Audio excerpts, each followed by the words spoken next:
Alright guys, my name is Nick from JTech, and we're going to be doing a walk around on how to connect our data link tools and our diagnostic tools. But first we're going to do a all around walk around. We're going to start with our batteries. We're going to do a voltage test on them. We know when the ECM falls below its set voltage, it might trigger a lot of codes to come up, and it might not be your vehicle, it might just be your charging system and your batteries not having enough voltage. Then we're going to go check out our data link. This is a 9-pin. So we're going to check, make sure it's in there snugly, make sure the pins are not frayed, and make sure we get a proper connection to it. After we take a look at that, we're going to make sure on our data tools, this is our Bosch data link, we're going to make sure our plug, the pins in it are still good, and we have snug connections so we can get the best possible reading and we have no interruptions. After that, we're also going to do a walk around and check all the plugs and harnesses, because it could be something as simple as a sensor being disconnected or a wire being frayed. Make sure everything is plugged in. That way, when we read the codes, we know everything is properly plugged in. We're getting the proper data out of it, and everything is reporting as it should.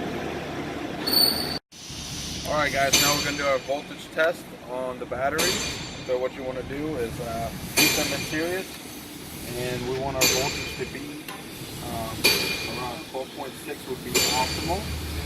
So they're in series, you can connect them.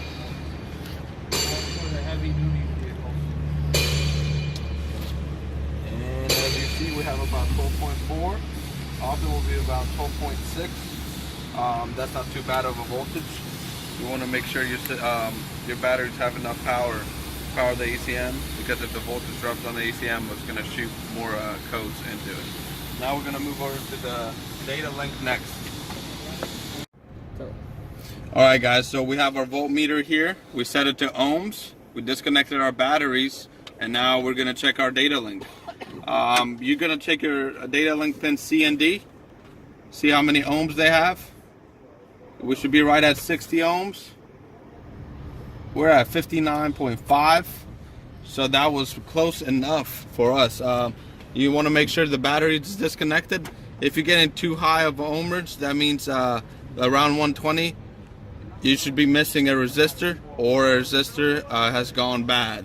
So if one of those resistors is bad on the backbone of the data link, which is the wiring behind it, that means that you're going to get very high ohmage.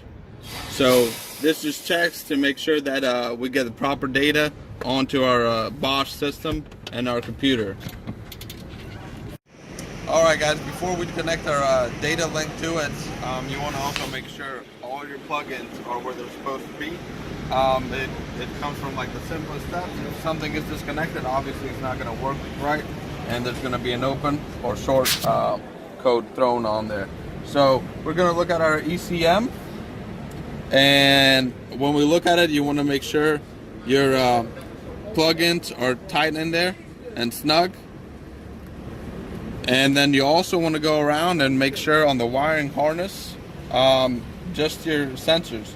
None of the wires are frayed or broken, and the plugs to the sensors are connected as they should be.